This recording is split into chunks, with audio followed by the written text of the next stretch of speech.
It's way too hot to hug. I thought that song Respect was going to keep playing. I was going to do a little dance for you, right? I got to this position because of my dance moves. There's no doubt about it. And if you've seen me dance, you're like, please. My media person always says, do not do that, right? Do not do that. Let's give a big round and thank you to Shirley and the Pennsylvania Department of Corrections and the people that have worked really hard for this.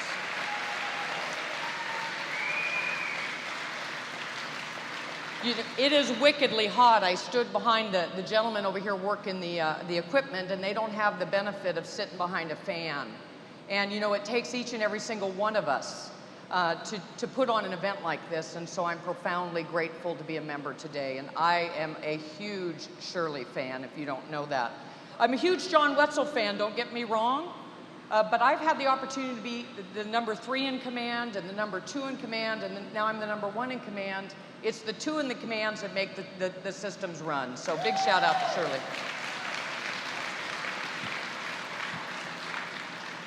There is nothing significant about me.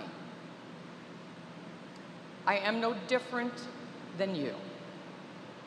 I went into corrections not because I had a profound desire to heal human beings.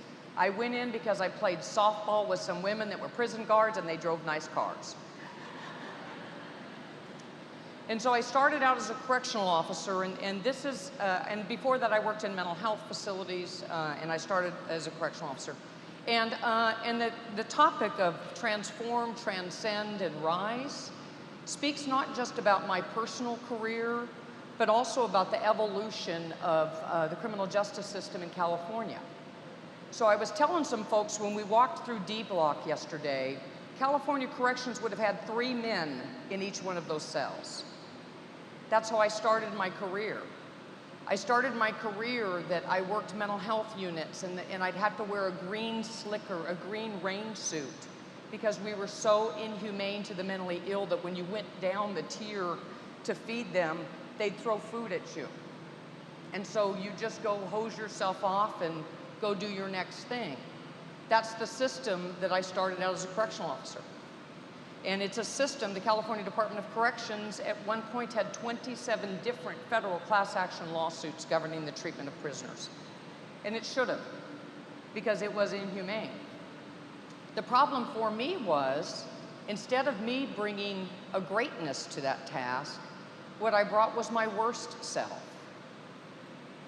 See, I came from mental health where I ran groups and I did treatment and we laughed and we played and all of that, and I became a correctional officer and I was so scared and so overwhelmed and so traumatized by the work, I shut down and I didn't communicate and I got harsh. I remember I was helping an old correctional officer, and old, he probably was younger than me, but at the time he was old, right? I have become the old woman I used to say was old. And he'd say to me, Terry, we didn't say Terry, he'd say, McDonald, you don't have to act like inmates to get their respect. And I didn't understand that. I didn't understand that this is a job of humanity. I didn't use the word love. Now some of you are gonna freak out, right? I'm not talking about creepy love, right? I believe that in this role, in these jobs, if you can find your humanity and you can bring love and lightness and air to very difficult situations, you can profoundly impact the world around you.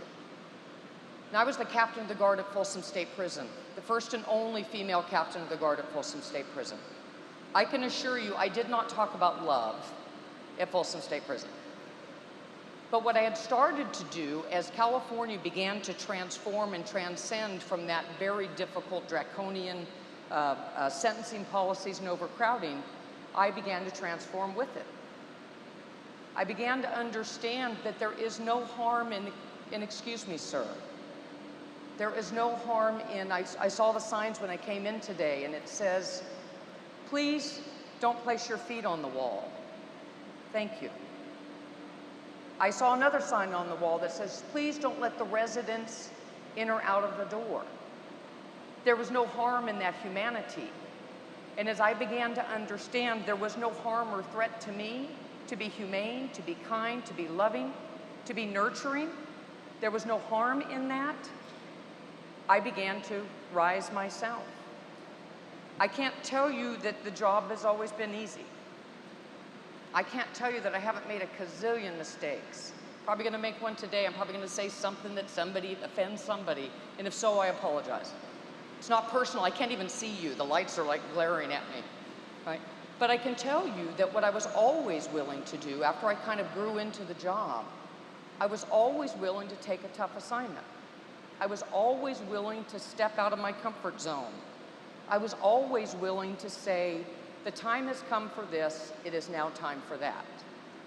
We're in a place in which a time has come for this, and there's a time for that. I'm sure that as the team here began to close this prison, the staff didn't want to go. The staff were comfortable here.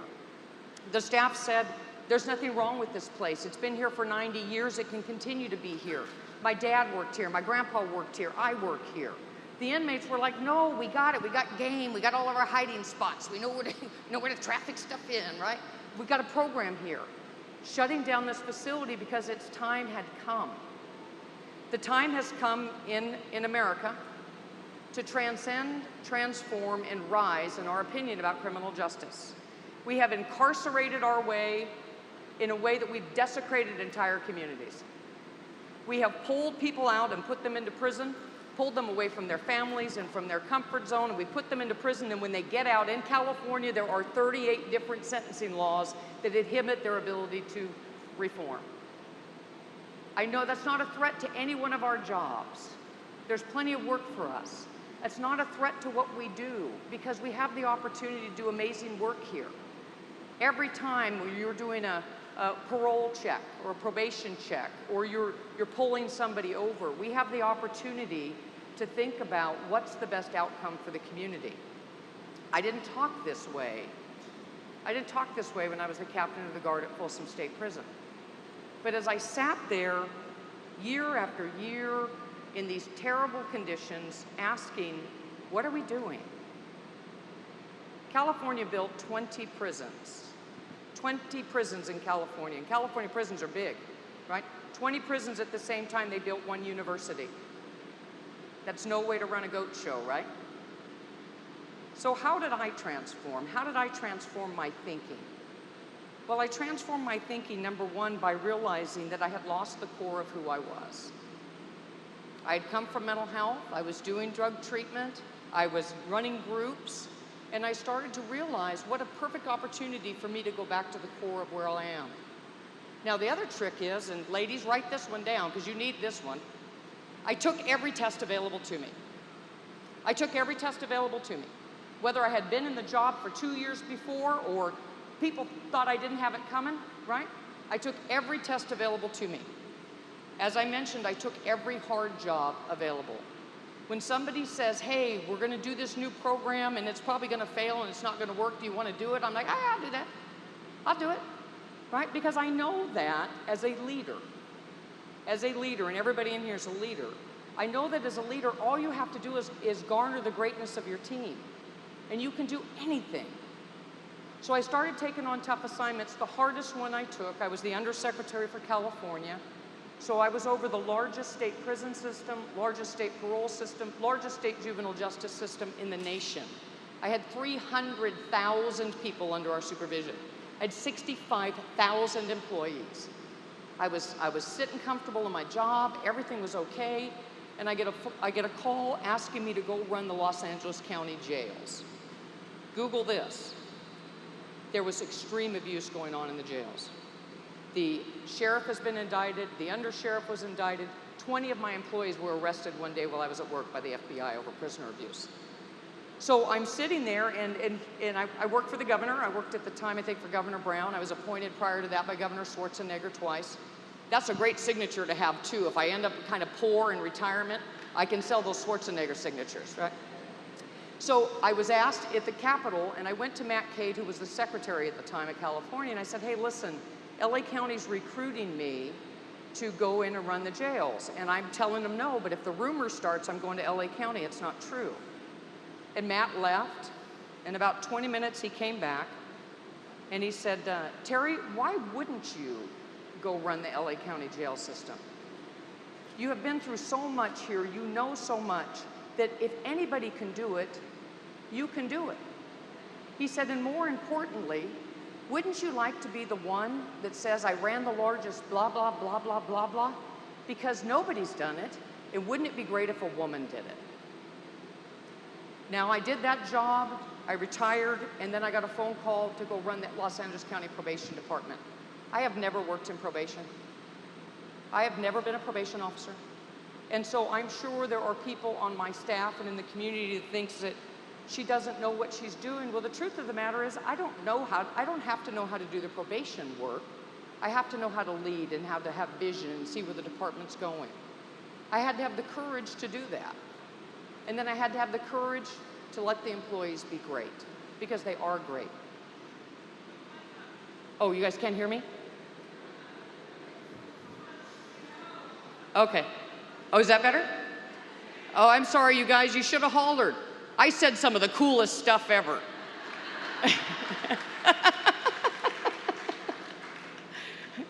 So in this probation gig, it scared me a little bit.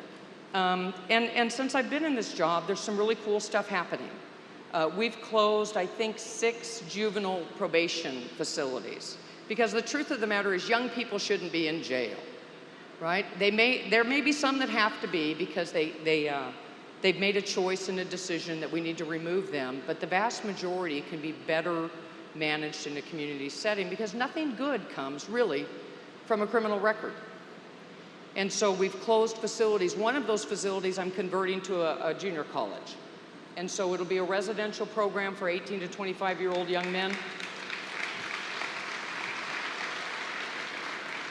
Transform, transcend, rise. And what I don't do, ladies and gentlemen, is I don't find ways not to do things. If somebody says we don't have any money for that, I say I'll find the money. If somebody says, well, it's not approved in statute, I'll get the law changed. If somebody says, I'm afraid it will fail, and then I say, then I'll take responsibility for the failure. That's the rise part of the work. Right, as a leader, you have to give the troops credit for the things that go well. And when things don't go well, you got to stand tall and stand in front of it. That's your job, right? That's your job. When I was that young correctional officer, my second or third day on the job, we had about 1,600 inmates on this yard, and there were 6 correctional officers. You do the math. There were 6 correctional officers, 1,600 inmates, a blood crip riot kicked off on that yard like I had never seen. I'd never seen anything like that. I grew up in a town with 8,000 people. I'm not afraid of cows, by the way, Captain. Should have called me over the cows, right? Gunshots going off, right? But in this business, you step into the fire, right? You lead, and that's what leaders do. Don't be afraid to redefine yourself. Do not be afraid to say, well, that was me then, and this is me now. If I couldn't redefine myself from that foul mouth, I used to kick the dirt in my boots. I really like my boots dirty for some reason. Cussing, I'm surprised I didn't chew tobacco, to be frank with you. If I couldn't transition myself from that to where I am today, then how can I even believe that we can transform the people's lives that we work with every day? Now, I'm never going to be a Shirley, right? It's just not going to happen. You're not going to see me up here in a dress, I don't think, because, I'm a little edgy. I got a little tattoo on my leg from my youthfulness, and so I'm not going to rock my tattoo. But I'm not comfortable there, but I've managed to get comfortable here. Ladies and gentlemen, I didn't used to be comfortable there. I didn't do well networking. I tell people all the time, if there was a potluck, I couldn't go to the potluck. I was so insecure about who I was and my role in this business. I didn't feel part of. Frankly, oftentimes I was the only woman. Frankly, a lot of times I'm still the only woman. The only difference is I'm now able to stand in my skin. I'm able to stand in my bad suits, right? In my comfortable shoes, right? If you guys, when people are up here talking, if you're finding a way to judge them, recalibrate yourself. Everybody's here today for you. I didn't come here for me, right? I came out of vacation to do this because when Shirley asks me to do something, 100% of the time, unless my foot's in the grave, I'm gonna show up because that's what we do. Shirley and I aren't in competition with each other. When Shirley excels, I excel. When you excel, I excel. There is enough for all of us. There's enough for each and every single one of you, right? Only you are gonna get in your own way. And I've been in my own way plenty of times. I get in my way sometimes because I get paranoid. Do some of you get paranoid? I think people are out to get me, right? And then I take my medication and things just get a little bit better.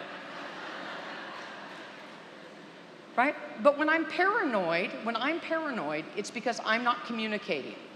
When I'm paranoid, I don't have the courage to pick up the phone and call somebody and say, hey, I'm feeling like things aren't right between us. Do you think we can get a cup of coffee? Or we can talk? You guys are gonna evolve so much if you allow yourselves to. I am not the same woman today that I was when I started in this business 30 years ago. Almost 40 years ago. I'm not the same woman.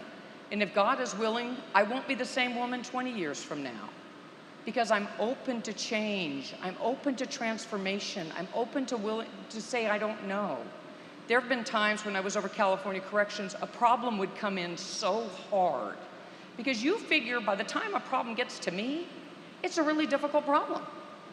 You didn't solve it, you didn't solve it, you didn't solve it, a group of you didn't solve it, right? It's a hard problem. And I would sit in that room and I would be like, Lord, please give me some wisdom. I don't know the answer here. And you know what the answer always was? Just breathe and think about it for a minute. Because at my level, I'm not running into riots anymore, right? If I did, I'd probably fall down. Somebody have to help, some young poor correctional officer have to help me up, right? I'd complain about my hip or something, right? You got time to think about it. Your careers are your careers. The more that you support one another, the more that you will grow. If you try to hold each other back, it'll hold you back. My belief is women will take a much more profound role in the criminal justice system in every level, whether it's frontline law enforcement, whether it's the courts, whether it's the DA, the public defender, prisons, probation, parole. Women will continue to take a leadership role and try not to get bitter when things don't feel right. I can tell you, I'm one of the most experienced corrections people in the nation, right? I've run prisons, parole, state juvenile justice, county jails, probation, right? I'm pretty experienced. If I'm the only woman in a room full of men, like a circle of men, people will generally defer to the men. I'll have a low-ranking male with me, and people will often ask him what he thinks about something. Now, do I say, well, why the hell aren't you looking at me? I'm the boss, I'm the one in charge in here, I'm the one that knows everything. I do not do that. I say, you know what, Dave does know the answer to that. Dave, go ahead and tell him. Understand sometimes it's lonely. Sometimes it's lonely, right? Understand sometimes you're not gonna sleep at night. Understand sometimes you're gonna question yourself and whether or not you do the job. But you know what, if you're not questioning yourself and you're not feeling a little bit lonely, then you're probably not leading. People blog a lot, you know. I'm probably getting the hook here in a second. I'm gonna give you this little bit of advice and then I'm gonna get the hook by Shirley. She's gonna hook me. People blog about me, right? I've got all kinds of nicknames. Big Red Snapper, that's actually one of my favorite ones, Red Snapper. I've got all kinds of nicknames, Big Mac, and those are the nice ones. There's some other ones I wouldn't say here. Do not read the blogs about you. Do not read the blogs about you. Because it's really none of your business what other people think about you. And it's only designed to hurt you. It's not designed to help you rise. I learned this, so I was the Chief Deputy Secretary, the #3 for California. They have a very strong union there. And they would blog, and I would read these blogs about me. I'd put out a memo, and they would blog, and they would say terrible things about me, and I would take it so hard. And then one time I read the blog, and it says, he doesn't know what, talking about me, he doesn't know what the hell he's doing. He's never worked in a prison. I knew at that point they didn't know me, they didn't know my heart, stick with the winners. Have the courage to change the organization. Have the courage to lead. Keep doing these events. They will make a difference for you, right? Don't be afraid today. If there's somebody you want to talk to, or there's some question you have the courage to walk up and ask the question. And be willing and know that we stand on the shoulders of giants, both men and women, right? Almost every real opportunity I've gotten is because a man gave me that opportunity, right? Don't be afraid. Be great. You have permission to be great. Show love, show kindness, show humanity. It is not a sign of weakness. It is a sign of profound courage to have humanity. I wish you the best conference, the best careers, the best health. Thank you so much for letting me join you today. I look forward to seeing you guys along the way. I'm taking off though this afternoon because I am on vacation, so please don't take it personally. I got to balance my personal life too. Have a great conference, everybody.